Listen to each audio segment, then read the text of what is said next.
So welcome everyone to the Desert Garden webinar. We're very happy to see that so many people joined us today to hear Professor Tony Ryan and Dr. Moaed Meselmani talk about their amazing Desert Garden project. Really happy you're here. Thank you for coming. So just before we start, just a few things to help you navigate around the platform, because some of you might be new to this platform. So there is a purple icon at the bottom right corner of the screen. And when you click that, you can actually get to the chat pane where you can chat with the other attendees. And also, and this is important, if you have any questions throughout the webinar, then please type them into the chat and then our team will collate the questions. And at the end of the session, there will be time set aside to address your questions. You might have noticed that your microphones are muted by default. This will be so throughout the webinar. But if you have a question, then as I said, type it into the chat and then we can unmute you at the end when we're doing the Q&A session.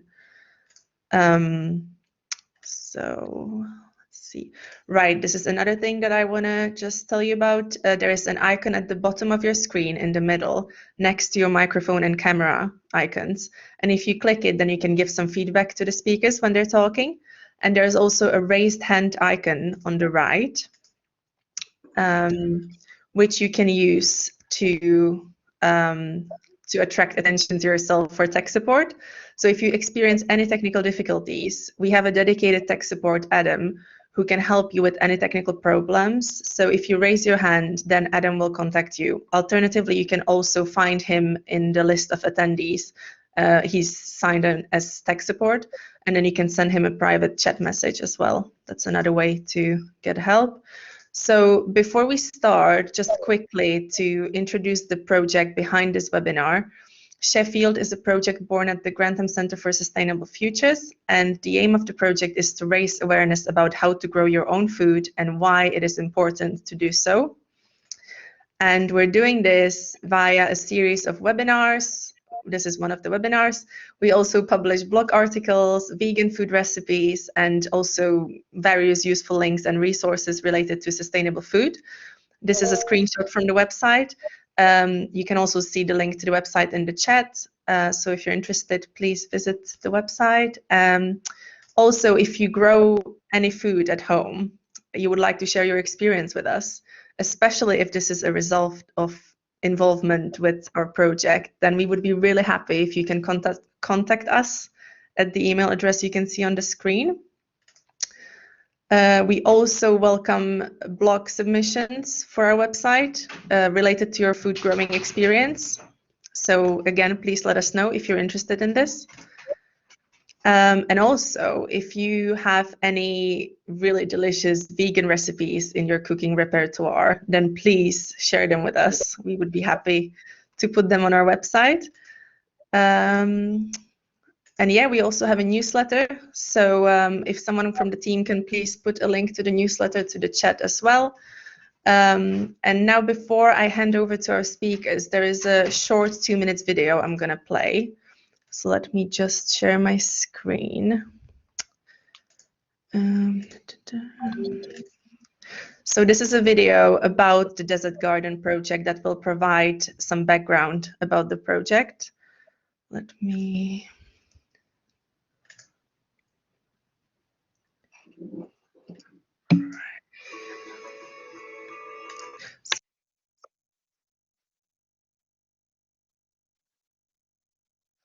Something went wrong.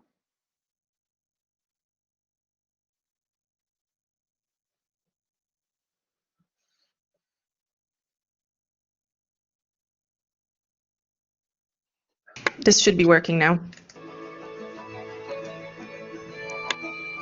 قصتي احنا جينا نزحنا من سوريا. الوضع كان طبعا وضع مزري ووضع مأساوي. دخلنا على الأردن هون على مخيم الزعتري، وبداية المخيم كان الوضع سيء جدا ومأساة. يعني كنا ببيوت ورجعنا عشنا هون بخيم 6 أنفار أو 7 أنفار بخيمة واحدة.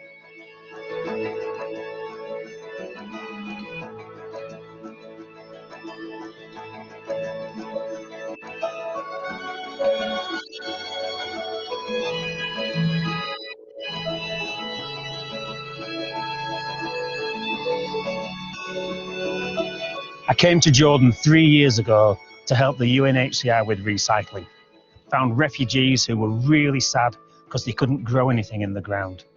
Went into a warehouse full of mattresses that couldn't be reused as mattresses. We were doing hydroponics research in Sheffield, put those two problems together and a beautiful solution came up. Refugees can grow things in synthetic soil. I am a scientist from Syria, working in the University of Sheffield. Now I am here in Jordan, working with my fellow people, trying to make this Sheffield science work in the middle of the desert. 3 years ago, it started with the training just 10 people. They went on to train their neighbors. Now, after 3 years, more than 600 refugees have been trained to grow food using foam from old mattresses.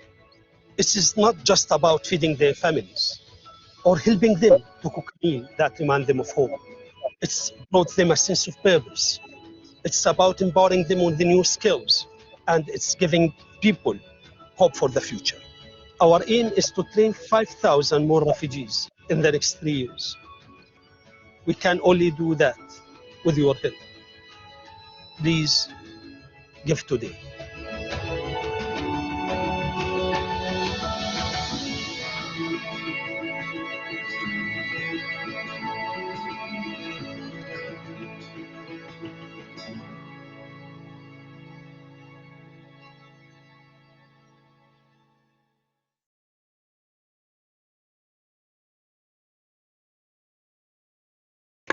So I think we can all agree that this is a really interesting project. I can't wait to hear more.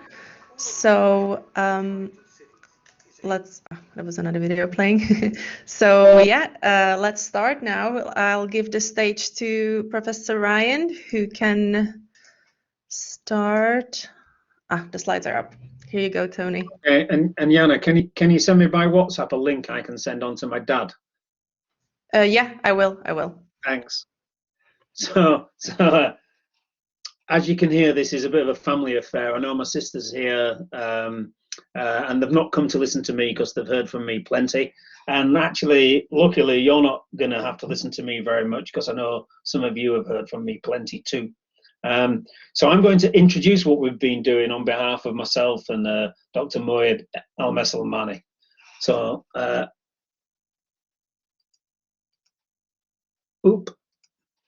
So this project kind of starts in St Pancras Station.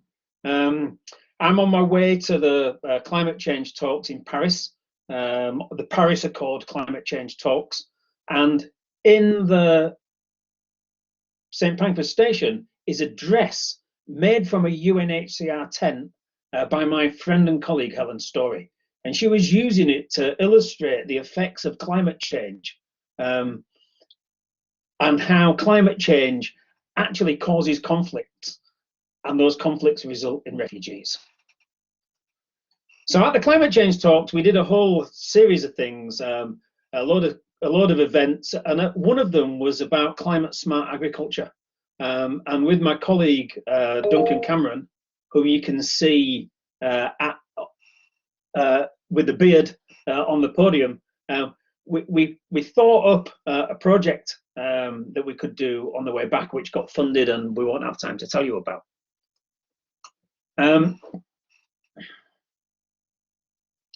So when I came back from Paris, Helen said that the dress has been really, really successful in telling the story, and now the UN want me to go back to where the dress came from, but I'm a dress designer. What can I do?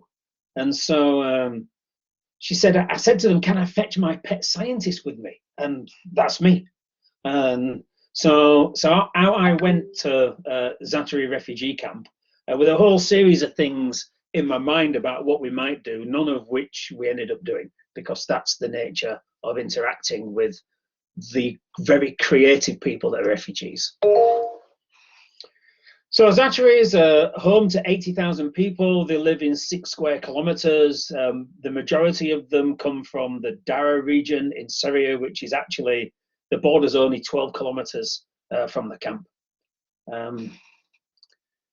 It's both a refuge and to a certain extent a prison, so that the refugees are very limited in what they can do. And the Dara region, as I'm sure you'll find out when you hear from Moaed, is full of farmers, so the colour green's really, really important to them, and they wanted to grow stuff. And they took me to see the green hand woman, as I learned to call her. And she was the most successful at greening her garden of all the refugees. But it turns out that this bit of green on the growing up the post was actually a bit of synthetic grass, a bit of fake lawn, and the plants that she planted in the soil weren't going very well. I had all, we had all sorts of ideas, and then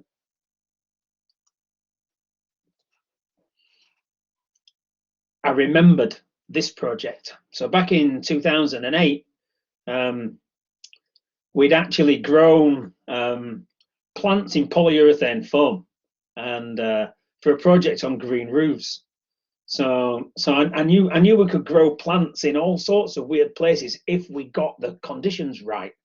And when we started this project, I went back up to the university greenhouses and found these untended and unloved trays of polyurethane that were covered in plants. So when they took me into a warehouse and said, we don't know what to do with these, and it was a warehouse full of used mattresses, I was just speechless and delighted. So Duncan Cameron will tell you he got the most excited WhatsApp message he's ever had in his life, saying, I know exactly what we can do in the refugee camp. We can convert all these tired old mattresses into gardens for people. And so I brought a piece of the Zaatari foam back. In the background of the pictures, Helen Story and David Betteridge, a filmmaker who recorded some of the footage you saw earlier. And we worked out how to grow food in it. So these are tomato plants germinated in that very piece of foam that still has the writing Zaatari foam on it. We learned how to grow tomatoes in, and got a yield of tomatoes because I wanted to know whether those tomatoes were safe to eat, because there are some things in polyurethane foam that you wouldn't want to have in your food. The principal one being a catalyst made from tin. So we wanted to make sure that no tin got through to the plants, and after we did all the tests, we knew it was safe to work. But it took me a long time to go back, because we'd started working on polyurethane. So we got to a PhD student, Harry Wright, who's on the call, that actually gave the last Sheffield seminar, and he's developed really high-tech polyurethane foam and came with us to Zaatari. And Harry's PhD defense was on the 11th of December, and he's finished all his corrections, and now he's working on high-tech foam again.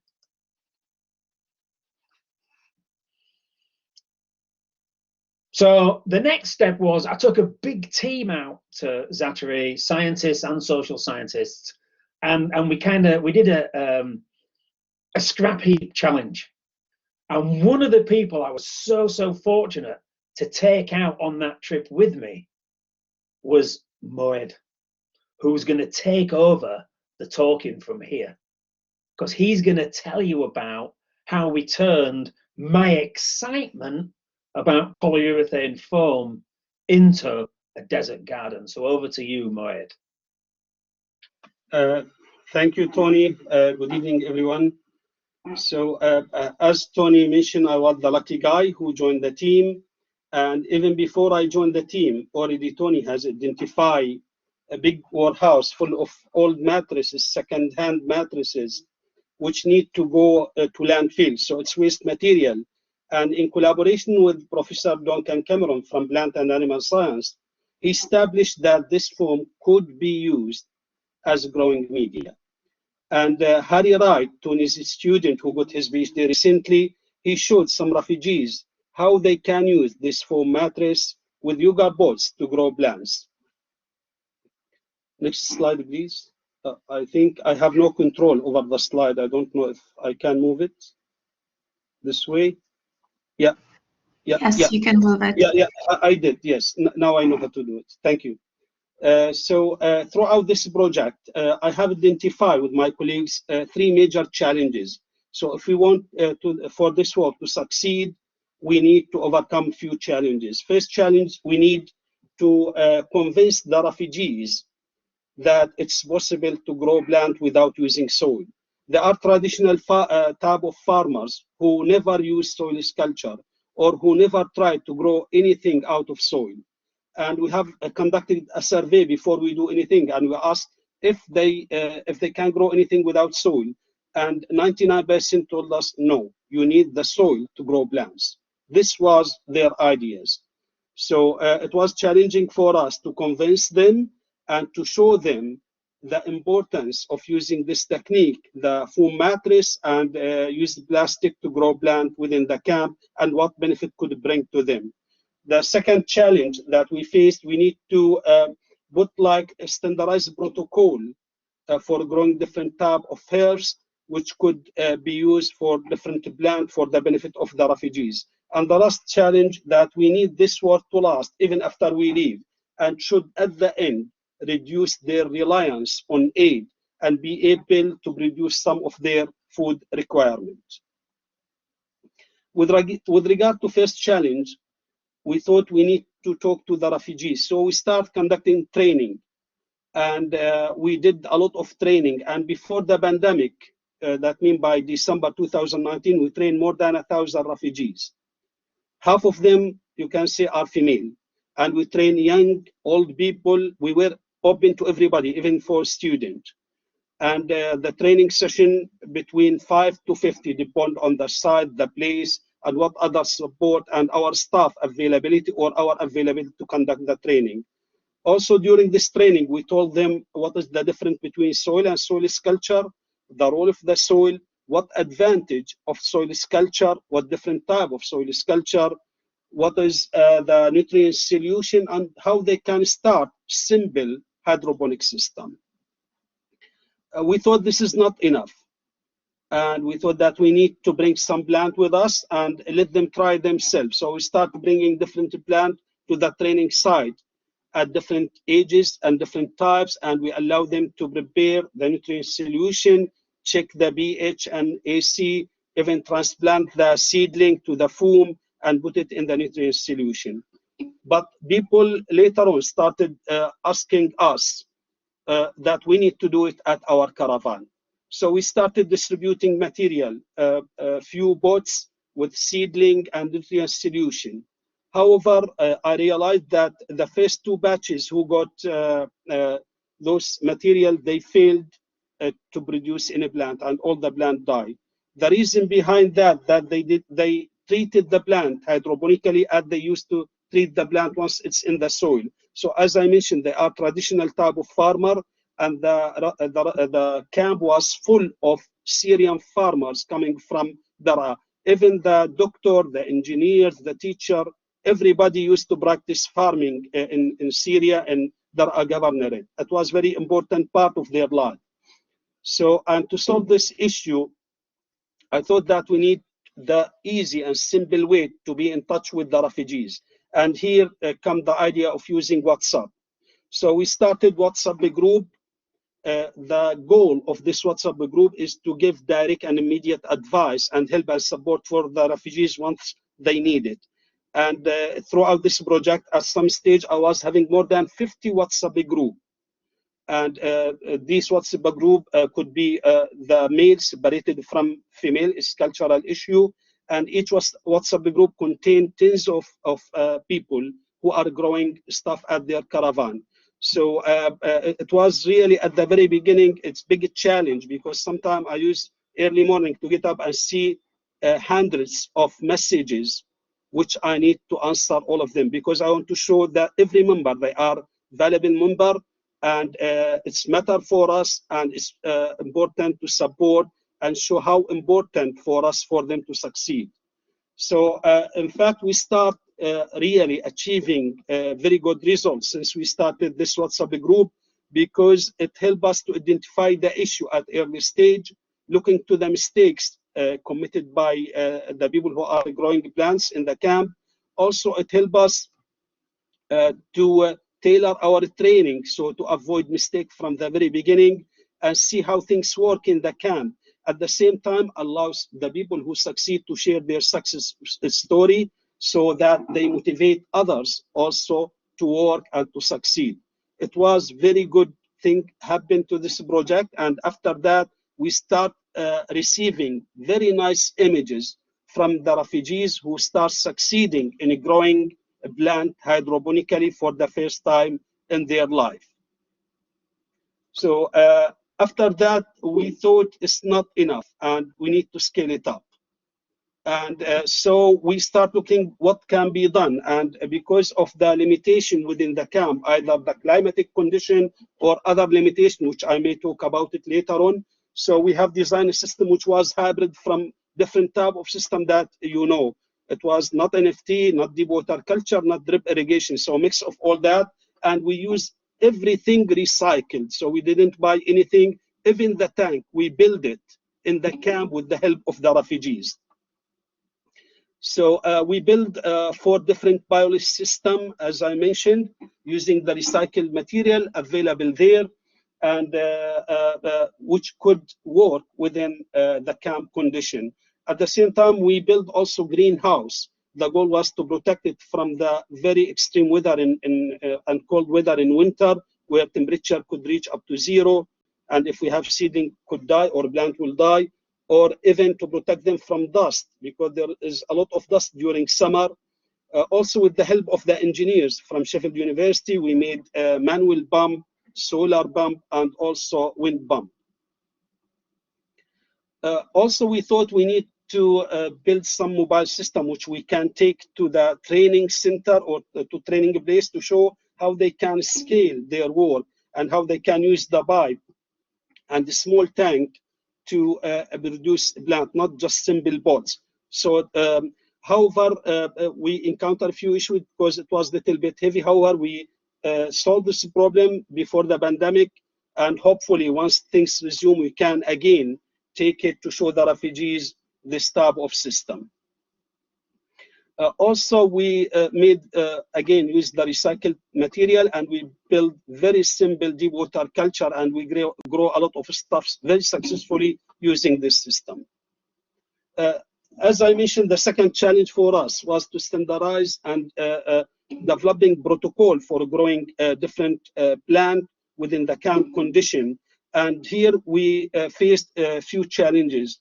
The first was the water quality, the nutrient solution, electricity, and the general growing process.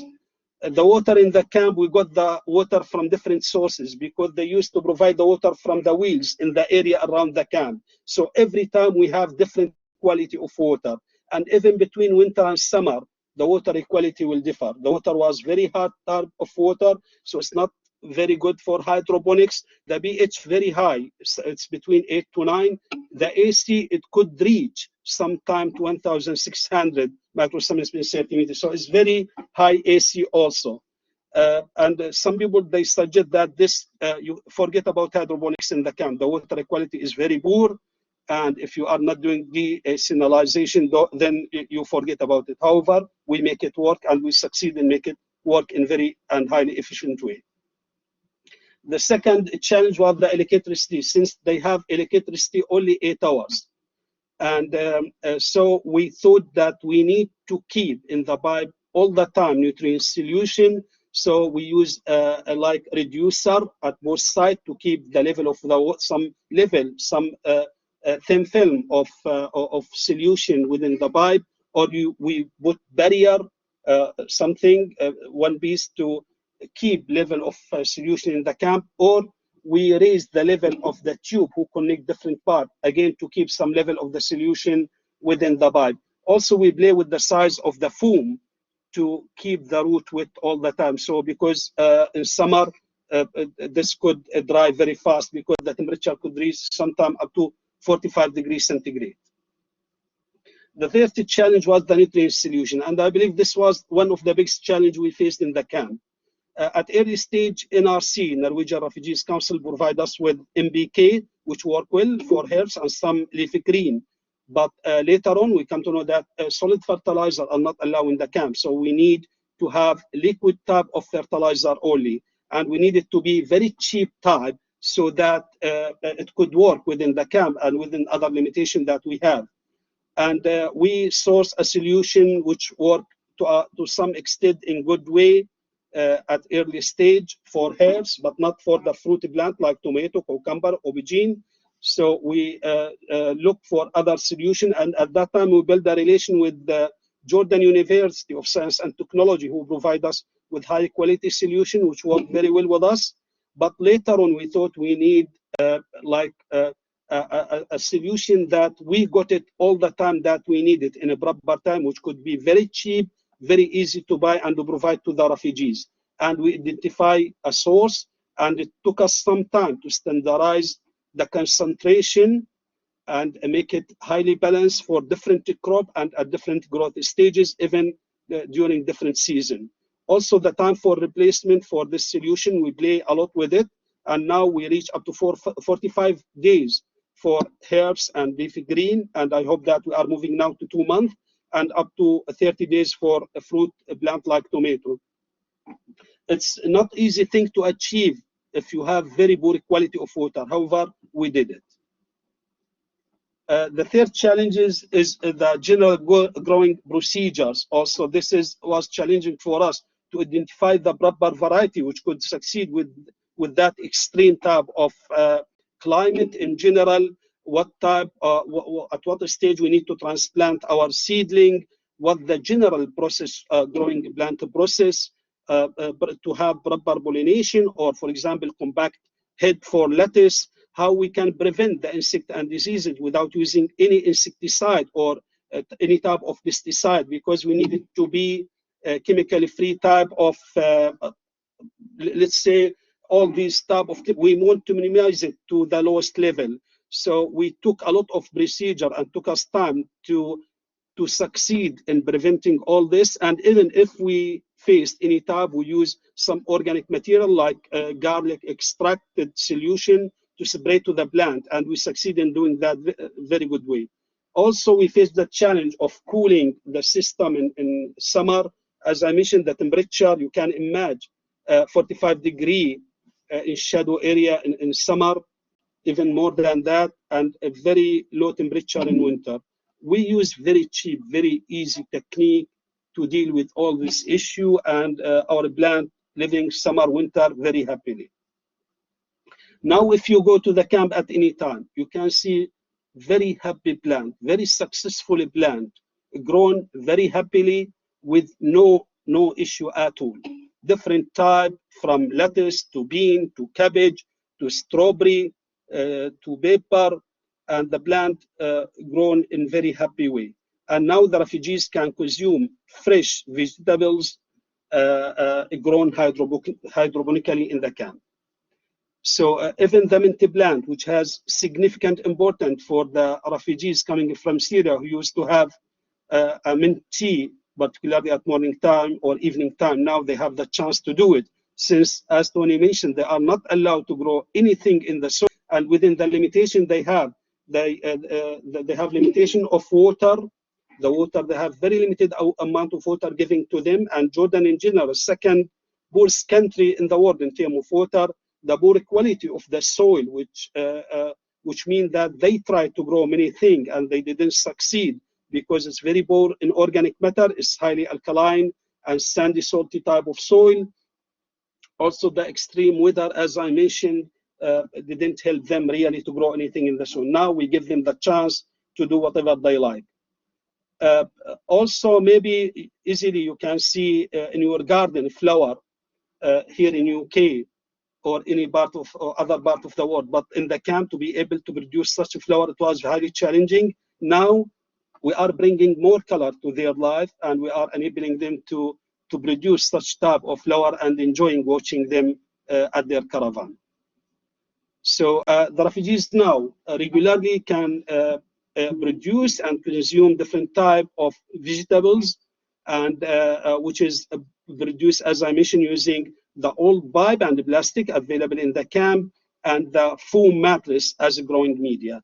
And these some of the dishes who has been prepared from plant harvested from their hydroponic system. And I believe if you go to the camp one day and you buy falafel sandwich, maybe some of its part like lettuce or parsley or tomato has been grown hydroponically now these days. This, what I said, it was the images that we saw. It took us a long time really to overcome all the other challenges that we faced, and we encountered plenty of challenges and problems, but we successfully solved all this, and now we are working our plant very happy grown in the systems that we build or the refugees are building at their caravan. The last challenge is to make this work sustainable. So we want this to last even after we leave. And we want to minimize their reliance on aid and help them to produce some of their food requirement. But to do that also, the system should be very cheap, and they have easy access to it and should be full access to that. Also, this system to be sustainable also, or this technique, it should bring some benefit to the refugees.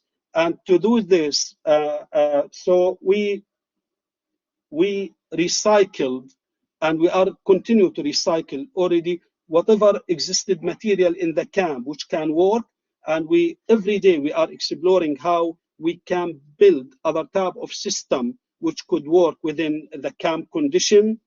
Other thing that we need to produce the nutrient solution locally, really, because still, despite we are getting very cheap type of nutrient solution, which is not cost much, but we thought to be able to produce it locally, which have a great importance for the refugees.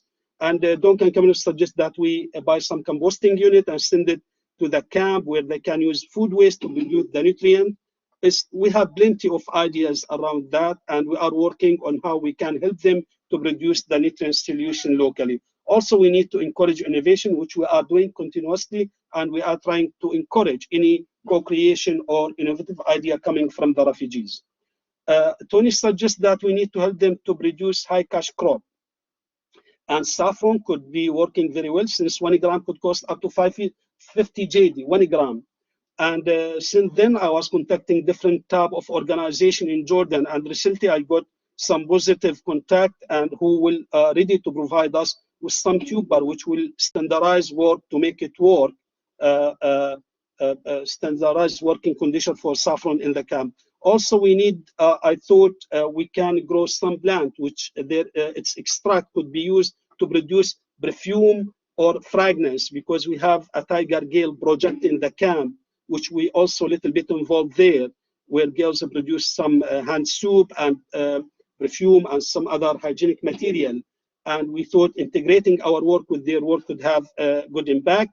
Also, Tony suggests that we can produce some medical plant hydroponically, and Artemisia anna is one of them, which some German and Danish scientists show that its extract could be used successfully in dealing or in minimizing the coronavirus effect. So we are exploring all the possibility, and recently I have been in touch with Jordan Agriculture Research Center, and they promised they provide me with some seed, which I will try to standardize their growth within hydroponic system that we build. Now, as I said, the refugees are using all the material available there in the camp, not only to produce fresh herbs and vegetables, but also to bring more color, more green color to their caravans. And this, you see people trying everything possible to grow plant within the camp. So this very simple type of system, people dig just trench in the soil, covered with the plastic, two type of tank, one at the beginning, little bit high, and one at the bottom. Very simple type of system. And we have grown using this type of system, different crop like tomato and bean. It's worked very well. We are very happy with this very simple type of system, which anybody can build. This type of system has been built with one refugees that we have trained during the pandemic online. very simple type of system using the Yugar bot, a simple type of he used hose to connect the Yugar bot with each other. And this also another person who built this big system to hydroponic system to produce at commercial level at early stage of our work. And I believe now he's doing a lot of other work, but unfortunately we have not been in touch with him due to different personal reason with him. Also, we are exploring these days how we can use vertical type of system because there is limitation of space within the camp. As to animation, it's a huge population, more than 80,000 people living in very small area, less than 1 kilometer square. So we are exploring how the best to optimize the working condition for such type of system, which the refugees can use also at their caravan. This is the first innovative work I have seen in the camp. A person who got the training with us, he came to me with this small greenhouse, 2 pots, a bigger pot, and inside it small pot, and he used hand wash bottle pump to pump the solution from big to small pots. And even he covered with a greenhouse. Very nice, very creative work by this gentleman. Also, because we have built deep water culture system, our staff in the camp who we work, and we thought it's part of sustainability that we build highly trained staff who are leading now the training in the camp. They build this type of water wheel. The goal is to keep water moving so that it will generate oxygen for the nutrient solution for root to grow very well, because it's very hot climate, and when the solution is very hot, it won't be able to hold enough oxygen for a good growth for the root. And they built this, which worked very efficiently and very happily. I'm not sure how to make this video work. I want to show you. No, I don't know how to make it work. Anyway, just I thought I can show you the video, but it's not working. I don't know why. We'll come back to that. Okay. During the COVID, what we have done, so I will go a little bit fast. Sorry for taking too much time. We continue to give it training within the limitation that we have, because we have to respect the social distancing, and we continue to distribute material to the people. But after they close all the community center, we start giving online training. Also, during this pandemic last year, we have started our project in Azraq camp, which is another camp in Jordan also, and we have built 4 biology systems, and we started growing stuff very successfully in this system, despite the staff that we trained, they got only on online training. And this type of system, this has been built by people who got last November training online. They got online training, and you see how they can grow the plant at their caravan in very good way. Online training, and look what they are doing. Those online training, the people who are now growing this plant, they got only online training, and they start growing their stuff at their caravan. This gentleman also, we have collaborated with an organization in Turkey, working with supporting Syrian refugees in urban area in Izmir, and we start with them to show them how they can start grow plant hydroponically, and now they build big system, which we are working in standardizing the growing condition for that system. I am not sure this is also video. It's not working. I don't know how to make it work. Just I want to show you. Anyway, we can move. Another video, this gentleman who started with me in November online training, he built his system and he wants to show how he harvested his crop. This is not the only team who worked very hard to make that work. Maybe those people, they were at the ground, but there was a lot of support from different staff at Sheffield University, chemistry department, finance department, people from engineering, and a lot of people from professional service and other. I don't want to forget anybody, but a lot of people really contributed to this work. Okay, sorry. So you told. Yeah, so Moaed, sorry about the videos not working, but to be honest, I think everyone's absolutely transfixed from what I've seen in the chat. So I'm going to kind of finish up the talking part, and then we will definitely answer some of your questions. And as you'll have seen, I've been trying to answer some of the questions as we've gone along. there's a couple of key people on this photo. So Maya is a University of Sheffield employee, as was Omar, who keep the project running on a day-to-day basis in the camp. But this fellow with the orange hat on, Abu Wizam, has kind of become a really good friend via WhatsApp, and yeah, we get a thumbs up WhatsApp from him regularly. Yeah, Nicole and Jake and Harry are most likely on the call, as perhaps is Duncan Cameron. One of the outcomes of this project is that when COVID started, they got in touch with us from the refugee camp, from the UNHCR, to say, can you help us during COVID? We don't have any PPE, we're not going to get any delivered, can you help us make it? And so we now have a big grant from what's called the ODA, the Overseas Development Aid. So it's part of the aid budget, and we're working with the University of the Arts London, UNHCR, and Al Albayt and Petra University in Jordan. And for example, they set up a mask house to make masks, including masks from UNHCR tents that we've used for fundraising purposes.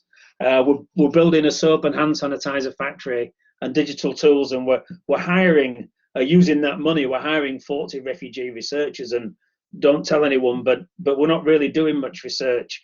We're just trying to put the research budget back into aid to help people live better lives. We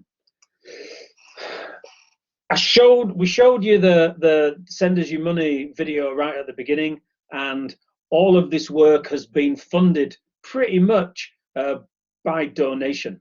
The first couple of trips were funded by grants, but since then, because it isn't research, it really is helping people live better lives.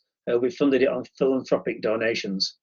So here's the information about the Desert Garden Appeal. So far, we've raised £250,000 to do it. We're running projects in Turkey now, as well as another refugee camp. And UNHCR want to take this to every refugee camp they run.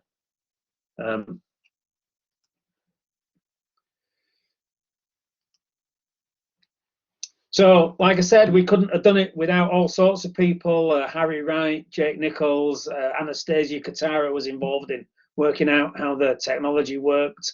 Helen Story and Duncan Cameron, a couple of other professors who've been involved. In Jordan, Kamal Mahmood and Ragda Al-Fawari have been fantastic in getting us going. Part of the UNHCR, Irene Amondi, Abdallah Ibrahim and Hani Al-Nasser have been crucial to making it all work.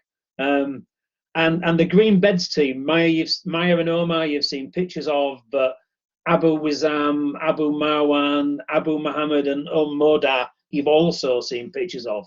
And most of all, I want to thank all our generous donors to the Desert Garden Appeal, and those of you who are not currently generous donors, encourage you to join them.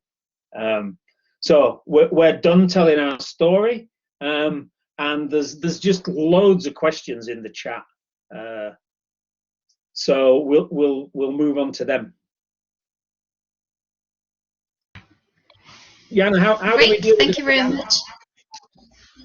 Sorry. So, as you mentioned, let's go for the questions now. So, thank you all for putting all your questions. Some of them have been already answered through the presentation, or thanks to Tony. So, I'll mention those who I think haven't been addressed yet.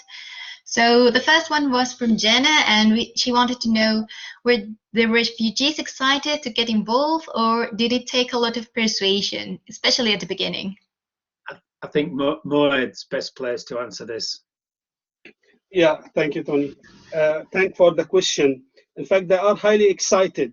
So if we asked only, we want only 20 people, call for 20 people for the training, we used to receive 50. So we never got the same number that we asked for. Always there is more people are coming. And even during this, you are talking about the beginning. Even now, during the lockdown, people always send messages when you can do. Our friend, our neighbor, our relatives would like to be trained on hydroponics. So people highly excited, and everybody who learned it would like to continue doing it. Oh, that's amazing. It's a lot of involvement. So the next question we had was about, is there any other interest in expanding this project to other geographical locations? And well, you first mentioned Turkey and other refugee camps, but is there any plan for it? Do you have other places in mind? Do you want to talk about the World Food Programme? Yes, then you can continue. So we have been in touch with different organizations, really. We have supported Azraq Fund organization outside, working in urban area in Jordan. So this is not UNHCR work or camp work.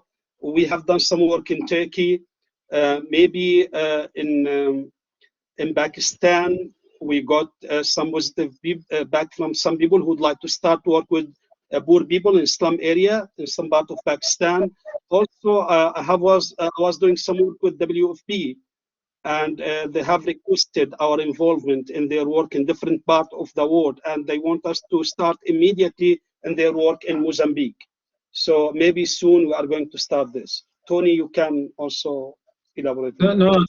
Again, I think so the UN are really keen. The benefit is, in terms of growing things, is twofold. People get to grow the plants that they're interested in, but most of all, and I think everyone involved in Sheffield knows, that the biggest benefit of growing things is mental health and well-being. And so the mental health and well-being benefits, the UN are really keen to implement this in every refugee camp, because to answer one of Paul Matteson's questions, we're not going to run out of polyurethane foam mattresses because they're turned over regularly. You know, the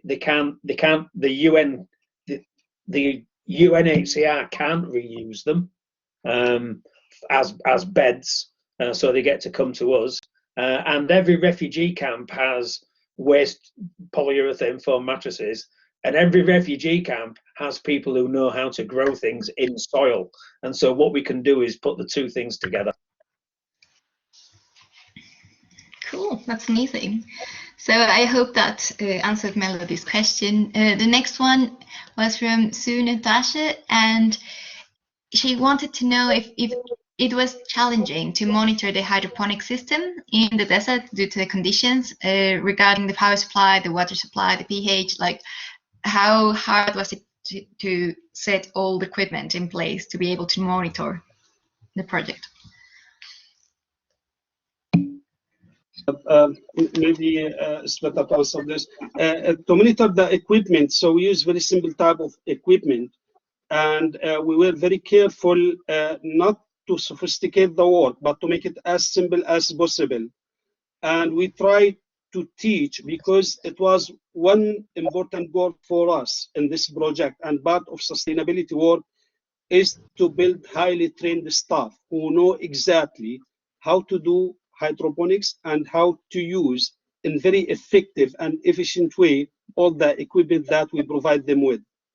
And all the time I'm sending messages regarding how to best use this equipment for any a new team member joining us in this project. Thank you. And the next question was from Steve Connolly, and he was asking how much water would they typically use for the hydroponics per day, like a person? Because Tony mentioned that a person has assigned 35 liters. So from those 35, how much water they can use into the hydroponic system? Do you like to answer, or shall I answer, Tony? No, I don't know the answer. You're the one who knows the answer. Yes, it's depend on the system they build, but it's very, very low quality, really. Very low amount of water they need to use. For example, using hydroponics in the camp, you can save more than 90% of water, because the quality of soil require a lot really of water. And the condition that we are proposing and the system, they don't consume much water. So you cannot say per day, but let's say 35 liter. They want, for example, for 2 months to grow full lettuce plant. And during this, to grow 100 plant, they need 200 liter of water. Even with this very poor quality of water, So it's nothing. If you take a 3 liter every day from those 35, it will cover that. Wow, it's a very big difference. That's really interesting. So another question was from Mary, and she asked why no solid fertilizers allowed. Steve mentioned that could be security, that maybe some fertilizers can be bases for explosives. Was that the reason, or was any other thing around? No, exactly the reason. You can. Right, something that I didn't think about. We're not allowed to distribute solid fertilizer because the police don't like it. The police haven't worked out that you can dry liquid fertilizer and get solid, but we've not pointed that out to them. Well, there's other things I never think about in my daily life.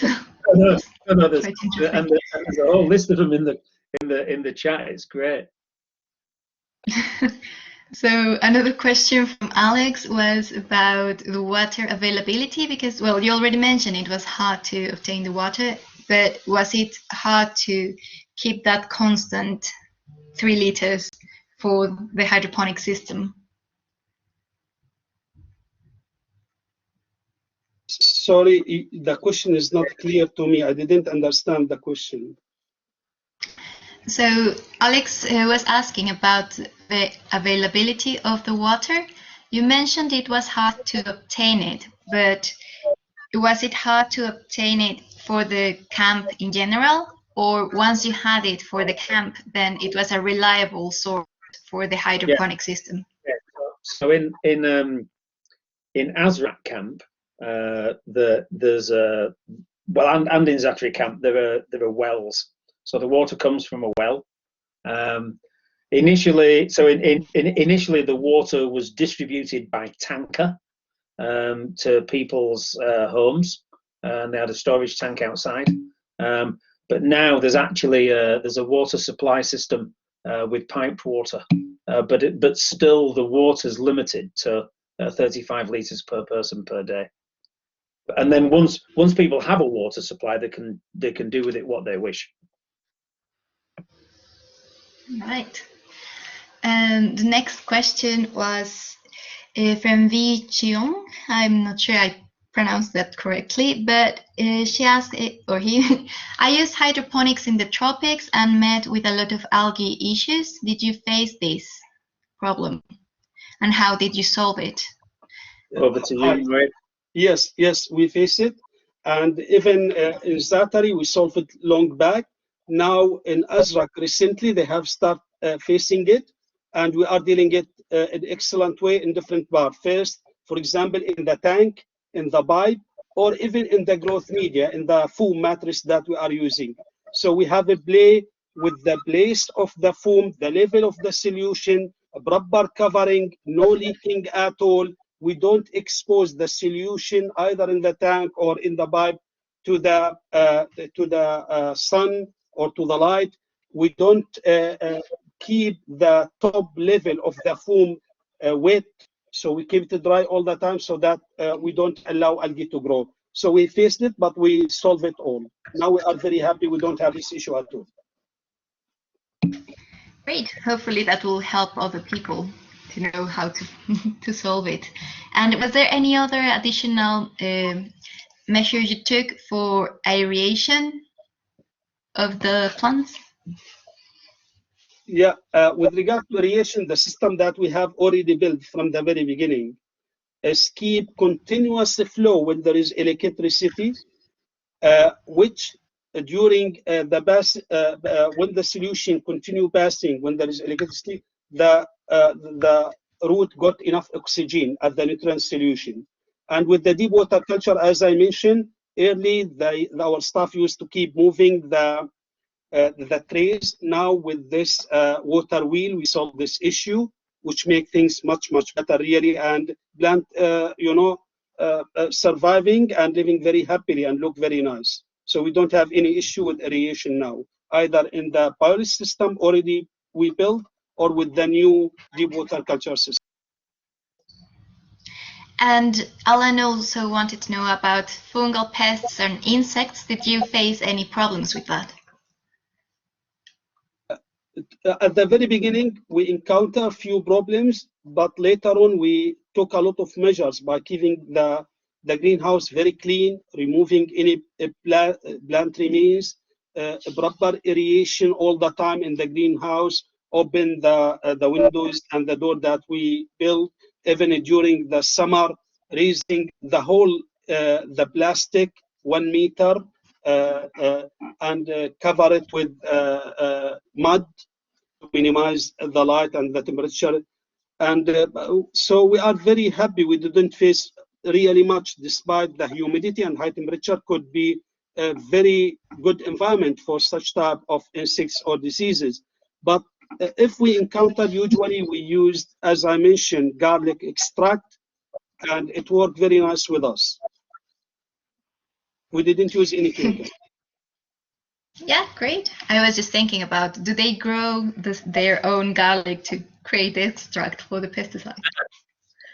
Until now, we didn't try garlic. Maybe in the future we'll do this also. Nice. Okay. So, and next question was about how many cycles can be used? Can a foam be used for? Yes, we can use it for so many times. We try here in Sheffield up to 10 times, but because we have plenty of foam mattress in the camp, and we don't want to dry it and reuse it, maybe the refugees themselves, they can dry it and do it. But for us, the system that we used once, as I mentioned, because really it's big waste problem, and now we are helping the UN in solving this by using it as a growing media. Tony, just comment also. So just to add, there's kind of in parallel to this work in the refugee camp, we have a big synthetic soil hydroponics research program, and one of the things we've learned is that multiple growing cycles actually improve the foam because, and we've yet to work out why. We've seen it. That you can, after the 6th growing cycle, things germinate better. Maybe if Harry Wright's on the call, or Jake Nichols, they might even be able to answer this question more accurately. But yeah, you can make many growths in the same form. The problem is you also, as well as building up fertilizer, you build up pathogens. So eventually it's self-limiting. Would there be a way to clean the foam? I mean, you mentioned the accumulation of pathogens. Would exposure to UV light or something would be useful, or I'm just completely off the track? So again, to answer that question, the environmental cost of cleaning the foam would far outweigh the benefit of cleaning it versus using a new piece of foam. We're looking at a different solution to that problem. So there's someone else on the call, Jenny Hughes, and she's just starting her PhD. And her PhD is how we can put the foam into a biodigester and turn it into fertilizer for either use in hydroponics or other areas. And for example, regarding more the foam, I see there's many questions about, does it have retardants? How can you make sure that toxic materials aren't used in the whole system and in the foam? Is there any way to monitor that? Well, that is difficult. I've tried to answer some of those questions in the chat. So for the foam that we brought back from Zaatari, we tested it for the tin catalyst. And tin doesn't come out of the foam and into crops. We know that. when we make foam for use, we make sure that there's no tin catalyst, there's no fugitive catalyst, and in fact that there's no fugitive surfactant. But the problem with fire retardant is something that's just an issue in the UK. In other jurisdictions, fire retardant isn't used as much. So, like I said in the chat, UK foam's safer to sleep on, but not as safe to grow things in. And I think if we were going to advocate using UK foam, we'd most likely advocate it for growing things that weren't crops. Okay, and the next question from Mary Elisa was about, have you thought about aeroponic systems that might use less water? Yeah, well, yeah. Again, you saw the towers that the Abu Wazam and his mates had built to grow vertically, and that's essentially aeroponics. I.e., there's a minimal amount of water put onto the plants by mist. So yeah, I guess. Okay, no, so right. Continue. And Harry Wright's answered one of the questions in the chat about 10 growing seasons in greenhouses, steam cleaned.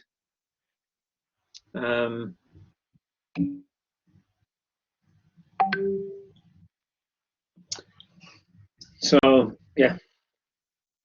Okay, so another comment from Sue Natasha was, is there illegal hydroponics? Does that have to do with the plant you're planting or the actual system, or why did you mention that? So I was being a little bit tongue in cheek in answering a question about the measuring the electrical conductivity, and people who do hydroponics kind of all measure pH and electrical conductivity as part of getting the nutrient system right. Even the people that are growing crops that are illegal, that could have them put in prison, still measure the electrical conductivity and the pH. And it's not the hydroponic growing system that might be illegal, it's the plants that might be grown. Right. And I think Sue knew that and was just making fun of me making fun. So then the next question from Steve Connolly was, do you know if there was also peer-to-peer support for the people from established growers? So Moaed, I think that's a question you're best placed to answer. Yes. Due to this, we made those all highly trained staff, skilled staff. And usually in the WhatsApp group, sometime when I receive message, because those trained staff with me, so I send them privately to give them a confidence in themselves and make them answer to the people question, so that people also trust them and go to them. So now the bars that we have trained, they are taking over and they are helping others. So and I believe this is part of our sustainability plan also.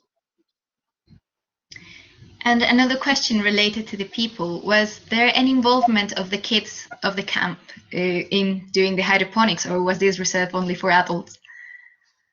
Yeah, I was searching around on my computer for the film that UNHCR made. So UNHCR actually made a little film about how kids get involved, and if you click through to our donation page, you'll see lots of pictures of children. We've done loads of stuff with children because you can teach them about recycling as well as teach them about growing, and actually parents. The great thing about this is parents can pass on the culture of growing things to their children at home through doing it together, something that they're not able to do because they're not on the land, their land. Yeah, so let me just give a small comment here. Before the pandemic, our plan was to give weekly lessons to different schools in the camp in collaboration with UNHCR and UNICEF. So to make regular lesson for kids at different stages, to teach them how to grow plant hydroponically. Unfortunately, due to pandemic and all that school closed and all other restriction, we postponed this plan now. That's amazing. So going back to the mattress, to the foams, there was a concern by Jacob Lane regarding microplastics entering the environment. Do you think the foam will disintegrate into microplastics that could enter into the water? Yeah, certainly. So I've answered that question. Yes, it could shed microplastic. In the grand scheme of things, that's not one of the things I'm particularly worried about. But yes, it could happen. If you're doing it in a big commercial environment, then the water's kind of held internally and dealt with. If you're doing it kind of in the home, like so we do foam hydroponics in our house. The amount of microplastic that we put into the environment from the hydroponics is minimal compared to the amount of microplastic we put into the environment from our washing machine. And the next about the system as well, from David Sousa, was have you tried to use aquaponics, like hydroponics plus aquaculture? Would it be possible to integrate that? And I answered that question in the chat. We have absolutely tried to do that. It's very possible, and that would be a completely new Sheffield seminar. Great. The next one from Jade Clark, we have the nutritional values of the crops been assessed?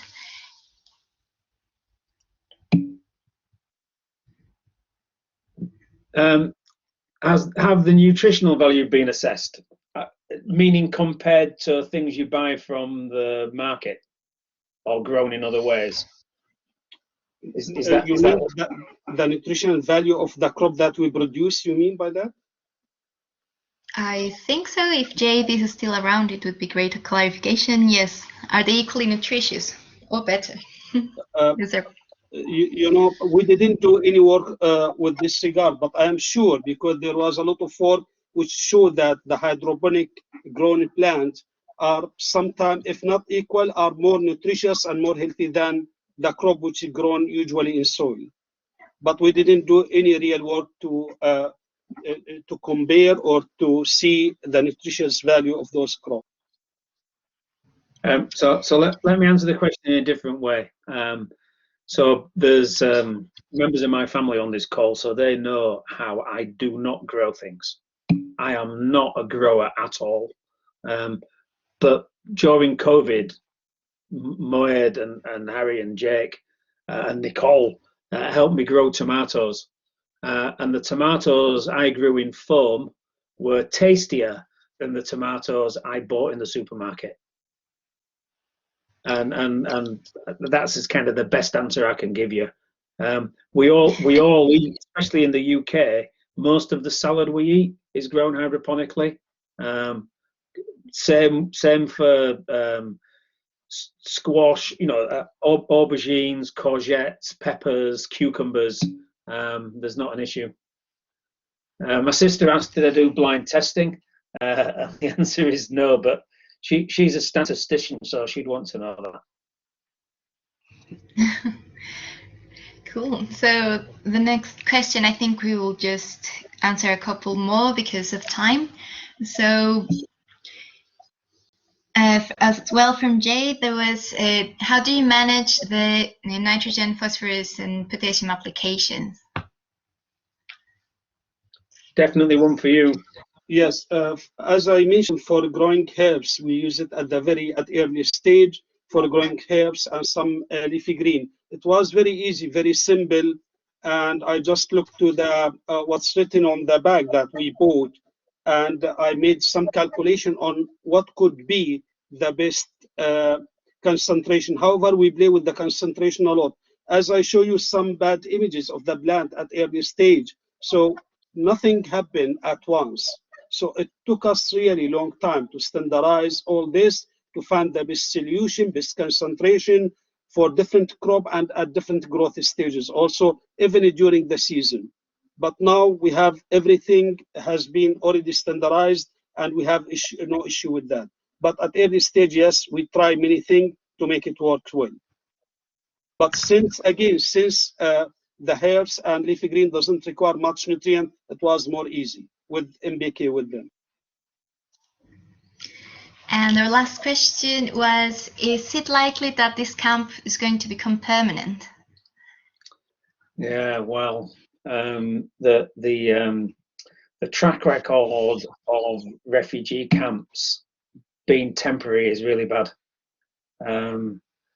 So there were UNHCR refugee camps in Lebanon that have been there for more than 40 years. If it was safe for people to go back to their home country, they would much rather be home, wouldn't they, Moaed? You'd much rather be home, right? So yes, yes.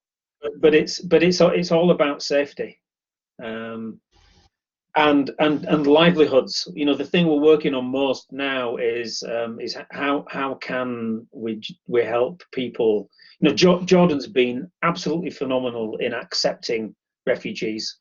8 million population of Jordan, they've taken in more than 1.5 million Syrian refugees, as well as refugees from other countries. Amazingly generous, but it does put an inordinate pressure on the host community as well. Yeah, it's a difficult question to finish on, I would say. It is, but I think. Moaed, you have the last word, please. No, just before we leave, because Jade asked question and maybe I didn't answer properly. Yes, the solution that we use is full nutrient solution A and solution B. So, but at early stage we use only MBK. Just to clarify, I don't want to stay as, you know, not a clear thing that we have done. We use full nutrient solution with all macro and macro elements, but only at early stage. Once we start working with herbs and with leafy green, we use only MBK. Finally, I would like to tell that I speak regularly with the refugees. All of them would like to go home, but as Tony mentioned, once it's safe, hopefully those camps not needed anymore, and maybe we can move to Syria once it's safe to help and support them there to start their life again. Great. Well, the project you've done, all the work you've done, it's amazing, and I think you have given back them this sense of being able to do something for themselves, getting fresh food, getting good food, and also of getting a nice place to be in. So I think it's just amazing. Thank you so much for answering all the questions. I know we've been shooting one after the other, but it's been a really interesting talk. I really enjoyed it. I hope you did too. And I'll go make an introduction of Jana as well, just so that they do the closure from the Sheffield team. Yeah. And thank you very much. Thank you so much, Phoebe, for handling all the questions. There were so many. Thank you, Tony and Moaed, so much for leading this webinar. It was absolutely amazing, and I think a lot of people were interested in what you had to say. So thank you so much. And I guess the only thing I have to say before I let you go is that our next webinar that you can see on the screen now will be about allotment gardening. So if you're interested in that, you can sign up on Eventbrite, which is in the chat, the link to it. So if you're interested in that, you would be welcome to attend. And thanks again, once again, to Tony and Moaed. Thank you so much. Too bad we can't have real clapping. Thank you. Thank you, everyone, for coming. Thank you, everyone. Thank you. Sorry, I was also going to say that I will send the recording of the webinar to everyone as well. So people who couldn't make it or who had technical issues will receive the recording tomorrow.